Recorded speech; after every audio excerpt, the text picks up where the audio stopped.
Hey, what is up? Welcome back, Design Squad, and in this video I'm going to review one of your portfolios.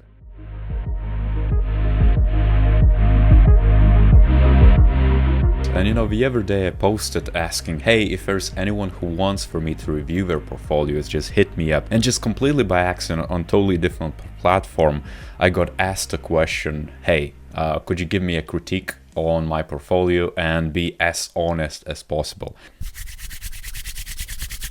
Let's do this. I want to first address exactly what Fabio is after. He said himself that he wants to find a job as a UX designer, basically focusing on qualitative research, so user research, wireframing, and prototyping. So I guess end-to-end life cycle of UX. There's gonna be some nuances what you should include and what shouldn't include based off your location, as well as what you're after. Let's say if you want to be a head of UX, shouldn't put anything too hands-on, because that's almost irrelevant. And so it's a PDF which has 44 slides, and you can just imagine, as my previous videos, it's way too long. It's good that you're showcasing end-to-end in a lot of different cases. If you apply for a specific company and you know what they're doing or what they're after, what sort of industry it is, you would want to trim down the most relevant cases. Just make a separate slide in the end and showcase other work, saying that snapshots of other projects, or to find out more, contact me XYZ. So leave like an open call to action where you can find out more or ask for more cases, because 44 slides, nobody's gonna have time to do that. And if it would be up to me, I would just see, oh, 44, okay, so I'm just gonna read a bit about your skills, see exactly what sort of work you did, and then just go through really quickly, just seeing, okay, you did that, and then maybe make a decision based off a potential. You want to also showcase tangible results, and if you just put too much, oversaturates that, and not in the best way. To some people, putting faces is a good way to introduce and add personality. To others, this might not be because of the biases. Another bit is experience, design, and product strategy, and also design portfolio. So it's almost like pick one. There is a lot of messages here. Perhaps introduce, in this case, who you are, and this would be almost like a separate UX design portfolio. But I would just say, let's say, experienced designer and strategist or something like that. It's just too many nouns. Just based off the intro is that you're quite experienced, because if you put strategy in it, that means that you have years of experience.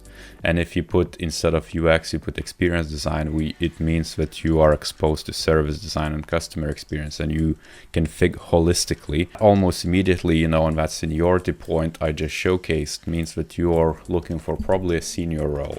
Some logos, it gives you some clout around it, because then you're basically showing off how much value there is. It's hard to tell, but as you can see, you introduce yourself, you have 7 years of experience. Okay, it shows a little bit, at least in the intro. I like that you actually extracted with different themes, so you don't expect me to read that. It's just too much. I think you could expand on this, or almost make an apples to apples comparison, because when you say, for example, user-centered design, contextual inquiries, user research, user testing, it's almost like user testing and user research is the same thing. It's just almost like this is a child of that parent, so that becomes redundant. Or perhaps you just need to put it under and just make it a bit, break down meaningfully, so it's not apples to oranges comparison. There is some hierarchy and taxonomy is a bit clear. Hiring managers and other designers who are going to review are going to pick up on that. This is actually a good area, because that's what people would care about your strengths, and which part of that overarching user experience and all those methods and all those activities you're most strongest.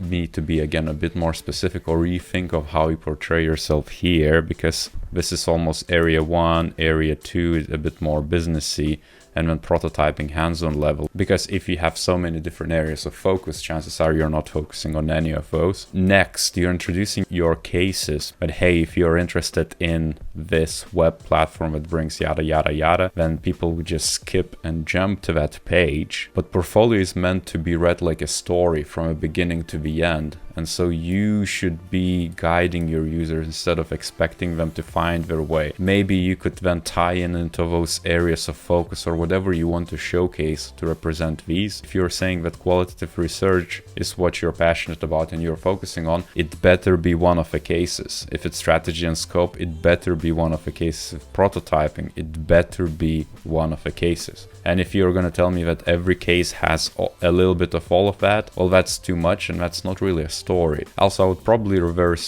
these two. For example, these brands don't tell me anything about it. The solution and how you approach it is much more important. And now we dive into actual cases, and that's where I'm just gonna take probably one case. Notice that most of your cases start with the same thing. So for example, here you're describing what it is, what the problem is, what you did, and then as you can see, two different cases, or actually three different cases here, are actually showcasing that. Now, there are a few small bits which I found really good. Length of it is really good. Again, I think you should drive with actual, so you know, what was achieved rather than the brand name. Displaying floating mockups is great as well as an intro, but maybe you could make it bigger, so actually people can see the complexity and what's inside it. I think you could rephrase this somehow. It's a little bit of a grammar thing, but you could just say summary, or you could just introduce that under the subtitle as a, you know, about the project or something like that. The progress of tax practices, reminders and deadlines.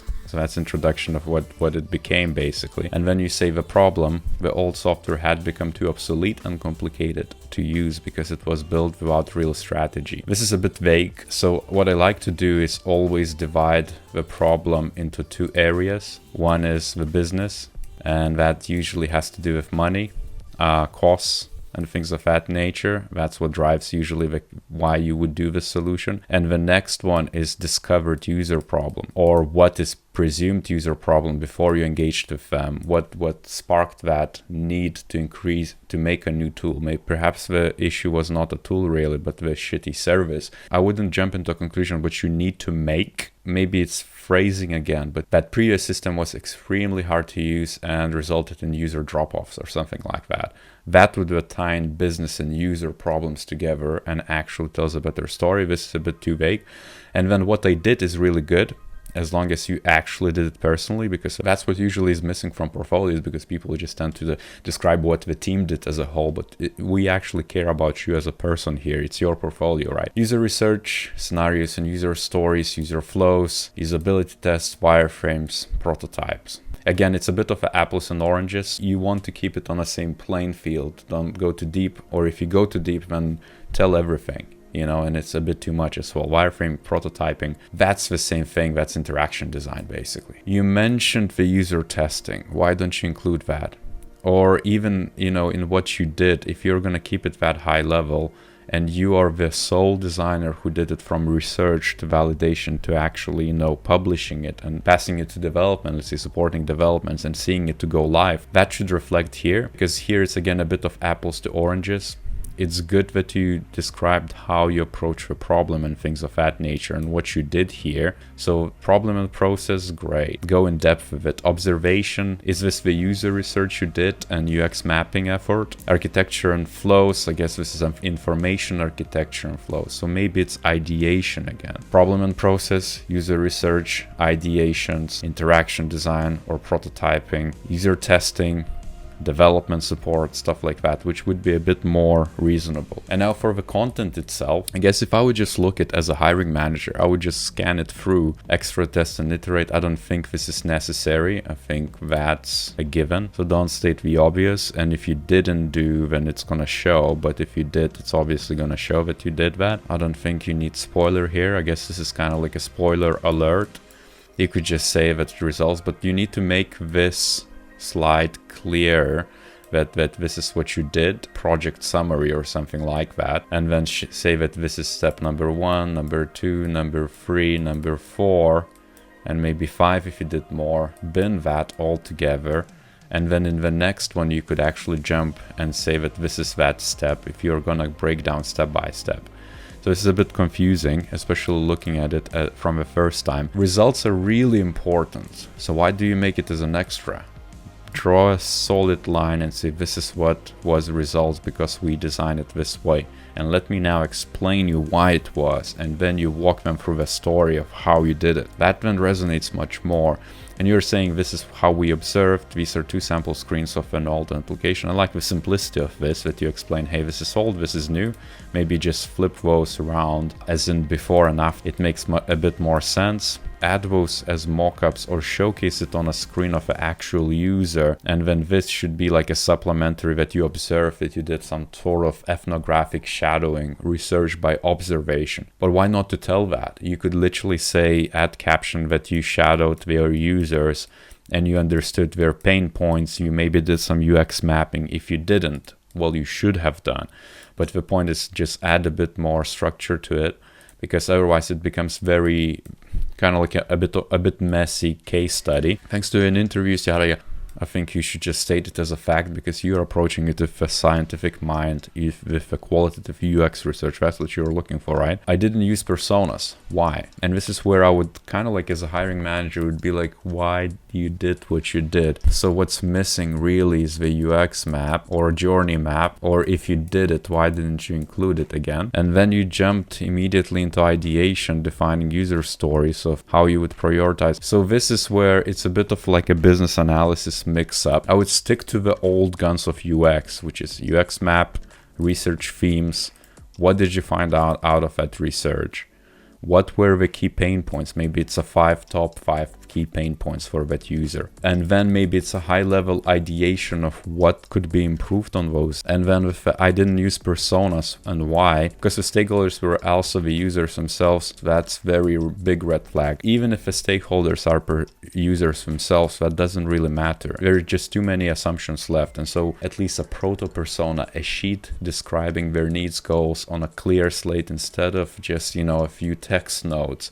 It's a deliverable you could at least include in your portfolio to showcase to me as a hiring manager that this is who your users are. Right now, just looking at that case, I don't even know who they are. Someone who is managing the tax, obviously, but nothing about them do I know. You're just showcasing high level, but again, it doesn't tell a good story, so you need to support your story. Then you went through the problems to optimize the work, you did some sort of user flows, but are these the new ones? Urgent first, so deadlines, foreground, navigation between different sections was optimized. Yeah, so I guess this is the optimized user flow. Where is the old one? Why don't you show it side by side, saying that this is how we did before, this is how we're gonna do now with that new tool or that updated tool or whatever, from Excel and going through those 50 different steps. Now we're gonna just do it in 1, 2, 3, 4, 5, 6, 7, 10 different steps. Post-it notes are great, but we have to also be meaningful. There are just a few here. Some sort of card sorting exercise here, but you need to be explicit and say that. And you don't have to overfill this. It's just what you're displaying is it's jumping too quick to the solution. It doesn't explain me what the user pain points were. And if you're not displaying how you empathize with your users yourself, how I as a hiring manager would understand that, So there's a lot of that. And again, then you jump immediately into wireframes and prototyping. Again, how did you arrive from those bits to these? Was it just wild guess? Was it best practices? How did you take from that flow definition, the new flow definition, and jumped into this? Maybe there's a workshop which is missing in before, where you defined the different stories which you said you did in that stage. But you kind of need to say exactly how you did arrive at those new screens, I guess, new wireframes. And then you showcase the high fidelity mockup. And now you're going through new bits, new benefits of it. That's okay. I'm not going to go too deep into it. And then you're showcasing this entire prototype on the go. That's relevant. Showcases pseudo complexity, but it doesn't tell me what. Why didn't you, let's say, include this as a sitemap where you talked about that architecture you mentioned about? Why didn't you include it before you jumped into epics, into those stories, into those feature sets? Somewhere here or here. Why did you just brought it up like, hey, I did the prototype? So overall, you jumped into the conclusions way too soon with that case study. And let me just really quickly go through other cases. So maybe Rip It, which is second one. Good, looks illustrated, interviews, user maps. Now it's mentioned usability. Again, a bit of apples and oranges. I would again rephrase the problem. What is it? You're saying that it's currently testing. That's good. So it's still in progress. Maybe you need to be much more explicit of that. The process, personas, user maps and flows, wireframes and prototypes. After identifying the question was how might we help? Okay, so this is ideation already. How did you arrive to the persona? And this is where it would be very beneficial to know how you arrived at these different bits. This is kind of like a key themes, I guess, from your research. I'm not going to go too deep into that. You know, did you do any UX mapping? Or are you only UX mapping your ideas after the benefit? And I guess if you did some sort of research, it would have to be based on a hypothesis. Again, what did you want to find out in that specific bit? Did ethnographic research study where you shadowed them and observed them in natural environment?